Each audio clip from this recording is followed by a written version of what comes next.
The arrogant visitors, the warning klaxons echoed through the bridge of the ETS. Thunderstrike as Captain Marcus Stone watched the massive alien fleet materialize at the edge of Earth's solar system. 37 ships, each one a work of art that seemed to bend light around their crystalline hulls. They moved with the fluid grace of predators who had never known defeat. Captain Stone was 62 years old, with grey hair and scars from the Martian rebellion 15 years earlier. He had commanded the Thunderstrike for over a decade, and his ship looked every bit as old as he felt. The hull was patched in dozens of places, the paint was faded, and the engines made sounds that would terrify a civilian. But Stone knew something the approaching aliens did not. Sometimes the most dangerous weapon was the one nobody saw coming. The alien flagship was 3 times the size of any human vessel, its surface shimmering with energy fields that danced like aurora across its hull. As Stone watched, smaller craft detached from the main fleet and approached Earth's outer defense perimeter. The human fleet looked pathetic by comparison. 43 ships, most of them older than Stone himself, spread out in what appeared to be a desperate defensive formation. Lieutenant Jake Morrison turned from his communications console, his young face tight with tension. "Captain, there, hailing us on all frequencies." "The signal is coming through perfectly translated." Stone nodded. He had expected this. The intelligence reports had been very specific about Keltharian capabilities. "Put them through, Lieutenant." The main screen flickered to life, revealing a being that was both beautiful and terrifying. Supreme Admiral Zixandra of the Keltharian Empire stood nearly 8 feet tall, her skin a pale blue that seemed to glow from within. Her eyes were large and silver, and when she smiled, it revealed teeth like polished obsidian. Behind her, the bridge of her ship was a work of art, all flowing curves and surfaces that seemed to shift and change as she moved. "Greetings, primitive inhabitants of this system," Zixandra said, her voice melodic but carrying an unmistakable note of condescension. "I am Supreme Admiral Zixandra of the Keltharian Empire. We have come to offer you the great honor of joining our civilization." Stone kept his expression neutral. "Captain Marcus Stone, Earth Defense Force. What exactly does joining your civilization involve?" The alien's smile widened, and Stone noticed that her crew members behind her were barely containing their amusement. "Your species shows promise. Despite your obvious technological limitations, we are prepared to offer protection, guidance, and access to proper technology. In return, we require only your complete submission and access to your system's resources." "And if we decline?" Stone asked, though he already knew the answer. Zixandra's expression didn't change, but something cold flickered in her silver eyes. "The galaxy is full of dangers, Captain Stone. Pirates, cosmic storms, species far less benevolent than ourselves. It would be unfortunate if such misfortunes were to befall an unprotected system." Stone felt his jaw tighten, but he maintained his composure. "We'll need time to consider your offer." "Of course," the alien replied graciously. "However, we cannot wait indefinitely. Our fleet will remain here for 48 of your hours. After that time, we will require an answer." The transmission ended, leaving the bridge in tense silence. Stone turned to his crew. "Morrison, get me a secure channel to Admiral Parker at Earth Command. Chen, I need you in my ready room immediately." Dr. Arya Chen arrived within minutes. At 45, she was one of the youngest people ever to hold the position of Chief Technology Officer for Earth's Defense Fleet, and she was brilliant in ways that made even Stone's experienced mind reel. She was also the keeper of humanity's greatest secret. They took the bait perfectly, Chen said, as soon as the ready room door closed behind her. Their scans showed exactly what we wanted them to see. Old fusion reactors, chemical propellants, kinetic weapons, and steel armor plating. They think we're using technology from 300 years ago. Stone poured himself a coffee from the dispenser that had been installed when the ship was built 40 years earlier. The irony wasn't lost on him. What's the status of Project Masquerade? Chen smiled, and for the first time in hours, Stone felt genuinely optimistic. All 43 ships in the fleet are fully equipped and ready. The Caltharians are scanning us constantly, and they see exactly what we want them to see. Primitive humans in obsolete ships, desperately outmatched and ripe for conquest. The truth was far different. For over 50 years, ever since humanity's first tentative steps beyond their solar system had revealed they were not alone in the universe. Earth's greatest minds had been working on a single, overwhelming project.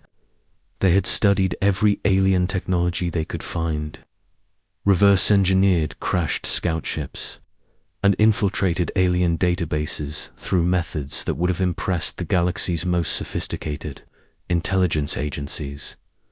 The Thunderstrike looked like a museum piece from the outside, but hidden beneath her battered hull lay technology that surpassed anything the Caltharian Empire possessed.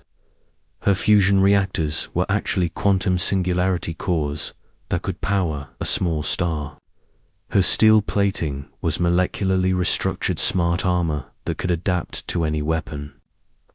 Her kinetic cannons were actually particle accelerators capable of firing projectiles at near light speed. Every human ship in the fleet carried the same deception. They looked like scrap metal held together with determination and luck, but they were actually the most advanced vessels in known space. The quantum stealth systems are holding perfectly, Chen continued. They can scan us for 1,000 years and never detect the real technology. As far as they know, we're exactly what we appear to be. Stone sat back in his chair. What about their weapons, phase disruptors, quantum torpedoes, and plasma cannons? Impressive by galactic standards, but our adaptive shielding can handle anything they have. The real advantage is that they've never fought an enemy who let them make the first move while knowing exactly what they were capable of. A soft chime indicated an incoming message. Stone activated his console to find Admiral Parker's weathered face looking back at him. Marcus, I trust our guests are finding us appropriately primitive. They're practically laughing at us, sir. Chen says all systems are green across the fleet. Parker nodded grimly. Intelligence confirms what we suspected. The Caltharian Empire has conquered 47 species in the past 2 centuries. Their strategy is always the same. They appear with overwhelming force, offer protection that's really slavery, then crush any resistance quickly and completely. They've never encountered a species that was actually stronger than they appeared. How long do we maintain the charade? Stone asked. Until they fire the first shot. The moment they attack, we show them what human ingenuity really looks like. Parker's expression softened slightly. I know this is hard, Marcus. Letting them think we're weak goes against every instinct we have. But remember, surprise is the greatest weapon we possess. After Parker signed off, Stone returned to the bridge to find his crew maintaining their posts with professional calm. Through the main screen, he could see the Caltharian fleet holding position just beyond the orbital range of Pluto. They were waiting, confident in their overwhelming superiority. Morrison looked up from his station. Captain, we're receiving multiple transmissions from the alien fleet. They're discussing our ships on what they think are secure channels. What are they saying? Morrison's expression was grim with suppressed anger. They're calling us metal bangers and chemical burners. One of their captains suggested they could conquer our entire fleet with a single ship. Another said they're disappointed because they were hoping for more sport. Stone felt his crew's tension rise, but he also felt something else: pride. These aliens had no idea what they were really facing. They saw old ships with patched holes and assumed weakness. They saw human beings and thought of primitives playing with fire and metal. They were about to learn the most expensive lesson in galactic history: maintain all systems at normal operating parameters. Stone ordered. Continue standard patrol patterns. Act like a fleet that knows it's outmatched but is too stubborn to give up. As the hours passed, the Caltharian fleet sent smaller ships to observe human positions more closely. They made no attempt at stealth, confident that the primitive humans could never threaten their advanced vessels. Stone watched them through his tactical display, noting their positions, their patrol routes, and their obvious contempt for human capabilities. With 36 hours remaining in the ultimatum, Zixandra contacted them again. Captain Stone, our scans of your fleet are complete. We are impressed by your species' determination, but surely you must realize the futility of resistance.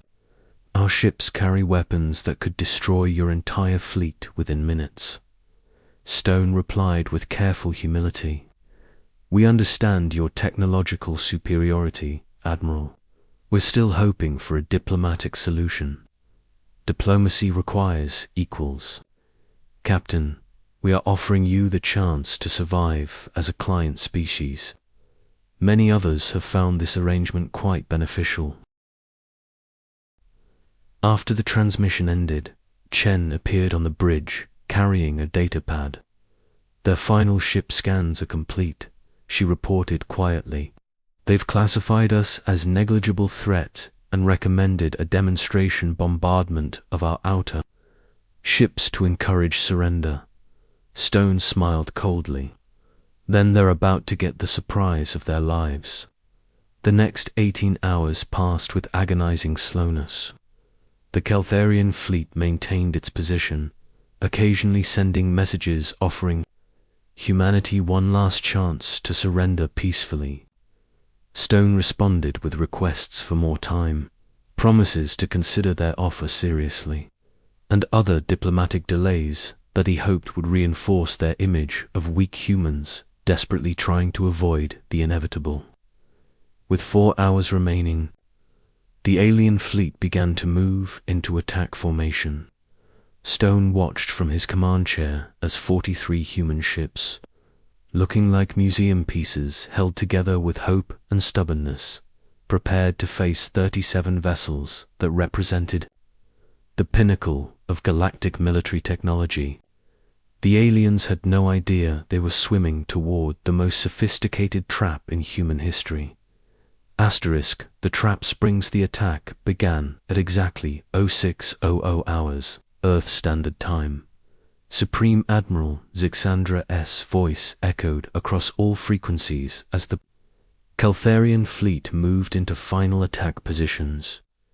People of Earth, your time has expired. Since you have chosen to resist the inevitable, we will demonstrate why the Caltharian Empire rules this sector of the galaxy. Captain Stone watched the tactical display as 37 alien ships arranged themselves in perfect formation. Their hulls gleamed with active energy shields, and weapons ports glowed with barely contained power. It was a sight designed to terrify any primitive species into immediate surrender. All ships maintained defensive positions. Stone ordered over the fleet communications network. Wait for my signal. The first salvo from the Caltharian fleet was intended as a demonstration. 3 of their smaller ships opened fire on the Aegis Defiant, an old destroyer that served in the Outer Colony Wars. The phase disruptors struck the ship's hull with brilliant flashes of energy, exactly the kind of overwhelming display that had broken the resistance of 47 other species. The Defiant's captain, Maria Santos, had served under Stone for 8 years. Her voice came through calm and professional over the communications channel. Direct hits to sections 7 through 12. Hull integrity holding, requesting permission to return fire. Stone could hear the barely contained excitement in her voice. Santos and her crew had been waiting for this moment for years. Negative, defiant, maintained defensive posture. All ships, hold position. On the main screen, Zixandra appeared again, her silver eyes gleaming with satisfaction. As you can see, Captain Stone, resistance is futile. Your primitive armor cannot withstand our weapons. Surrender now, and we will be merciful. Stone keyed his response with deliberate hesitation, playing the part of a commander watching his outmatched fleet face annihilation. Admiral, we need assurance that our people will be treated fairly under your rule. The alien's laugh was like crystal chimes in a winter wind. You are hardly in a position to negotiate terms, Captain. Perhaps another demonstration will clarify. Your situation, the second attack, was more serious.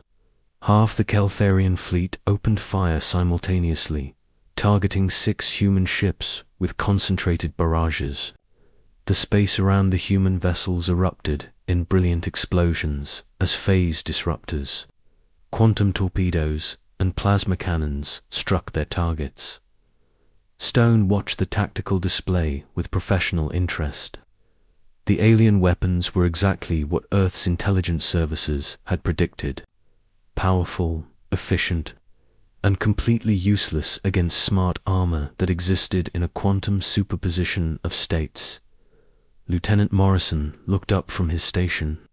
All targeted ships report minor shield fluctuations only. The adaptive systems are compensating perfectly. Dr. Chen smiled from her position at the science station. Their weapons are trying to disrupt molecular bonds that aren't actually there in normal space-time. It's like trying to punch a hologram. The Keltharian fleet paused, clearly confused by the lack of visible damage to the human ships.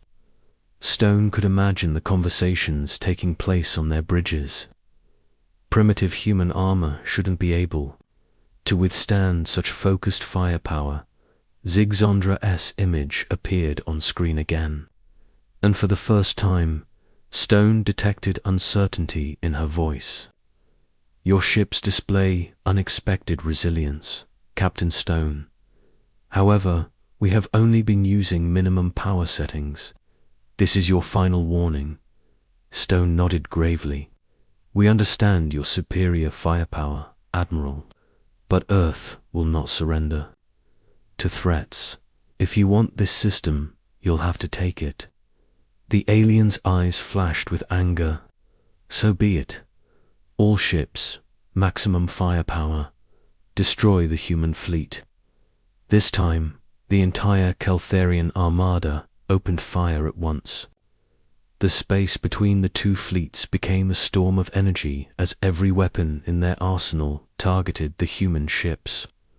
The display was magnificent and terrible, the kind of bombardment that could sterilize a planet's surface. Stone counted silently to 10, then keyed the fleet-wide communications channel. All ships, this is Stone. Authorization code Omega 77. Operation Masquerade is now active.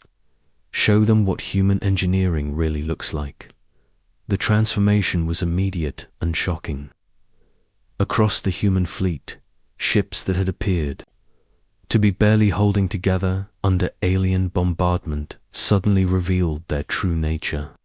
Hull plating that had seemed like primitive steel began to shimmer and flow, revealing the quantum crystalline armor underneath. Weapon ports that had looked like simple kinetic cannons opened to display particle accelerators that hummed with barely contained energy. The Aegis thunderstrike led the change. Stone felt his ship come alive around him as systems that had been hidden for decades activated simultaneously.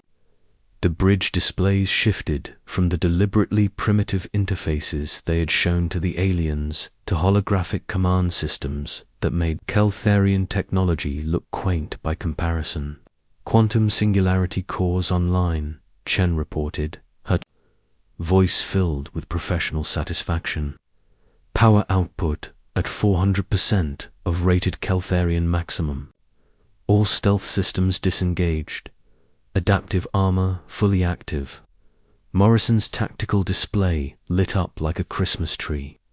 Targeting systems active. Captain, I have firing solutions on all alien vessels. Particle accelerators charged and ready. Stone looked at the main screen, where Zixandra's image was flickering as her communications systems struggled to understand what they were seeing. The alien admiral's composed expression had been replaced by something approaching panic. "Thunderstrike to all ships," Stone announced. "Ladies and gentlemen, you know what to do. Show our guests why you don't pick fights with humans." The counterattack began with the EDS Valiant, one of the oldest ships in the fleet. Captain Rodriguez had served in more battles than any other officer in Earth's defense force, and his ship had been rebuilt so many times that jokes claimed she was held together by paint and stubbornness. When Rodriguez opened fire, his particle accelerators sent streams of coherent energy that moved at 98% of light speed. The Keltharian ship he targeted simply ceased to exist. One moment it was there, a beautiful crystalline vessel, protected by shields that had never failed. The next moment, it was expanding plasma and debris. The alien crew never had time to understand what had hit them. Across the human fleet, 43 ships that had seemed like museum pieces revealed themselves to be the most advanced weapons of war in known space. The Keltharian fleet, which had approached expecting easy conquest, found themselves facing an enemy that was not only their equal but their superior in every measurable way. Captain Santos of the Defiant targeted the ship that had fired on her during the demonstration bombardment. Her quantum torpedoes phased through the enemy shields as if they didn't exist, then detonated inside the alien vessel's hull. The explosion tore the ship apart from within, sending fragments spinning through space like deadly confetti. The EDS Marathon, under Captain Liu, demonstrated humanity's mastery of gravitational manipulation.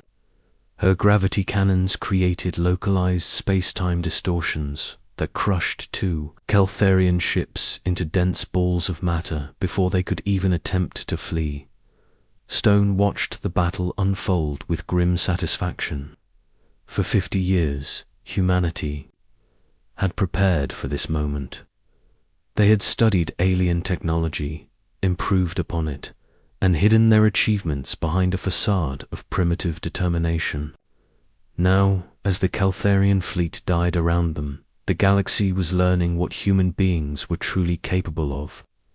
"Captain," Morrison reported, his voice tight with excitement, "the alien flagship is attempting to withdraw. Should we pursue?"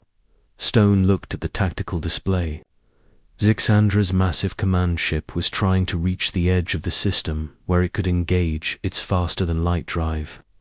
Around it, the remnants of the Keltharian fleet were scattering in all directions, their beautiful ships reduced to fleeing survivors of a battle they had expected to win within minutes. "Negative," Stone replied. "Let them go, but not her." "Admiral S***. Stone smiled, and for the first time it was genuinely warm. "Admiral, what you fought today was our home defense fleet. These are the ships we use to protect our own system. Would you really like to meet the vessels we send to other people's systems? The alien admiral's face went pale at the implications. If the ships that had just destroyed her fleet were only Earth's defensive forces, what kind of weapons did humanity possess for offensive operations? You have 1 hour to collect any survivors and leave our system, Stone continued. Consider this a lesson in the dangers of judging a species by appearances. The galaxy is full of people who look harmless right up until the moment they defend themselves. The communication channel closed, and Stone turned to address his crew. Around them, the bridge of the Thunderstrike hummed with the power of technology that the galaxy had never imagined humans possessed. Through the main screen, they watched as the massive alien flagship began collecting the few surviving escape pods from the battle. Morrison, send a message to Earth Command. Tell them Operation Masquerade was a complete success. Chen, begin damage assessment across the fleet. Minimal damage to report, Captain, Chen replied. The Defiant took some hull scoring, and the Marathon reports minor shield fluctuations. Otherwise, we're at full operational status. Stone nodded. 50 years of preparation had paid off perfectly. The galaxy had learned that humanity was not another primitive species to be conquered or controlled. They were something far more dangerous, a people who could appear weak while being strong, who could hide their true capabilities until the moment they needed them most. As the last Caltharian ship disappeared into faster-than-light space, Stone settled back in his command chair. Earth was safe, humanity's secret was out, and the galaxy would never again make the mistake of underestimating the species that had learned to hide its strength behind a facade of weakness. The old ships had done their job perfectly. They had looked like relics while carrying the future, seemed primitive while housing the most advanced technology in known space, and appeared vulnerable while being utterly lethal. Stone smiled as he gave the order to stand down from battle stations. Sometimes the most effective weapon was the one nobody saw coming, and humanity had just taught the galaxy that lesson in the most decisive way possible. Asterisk.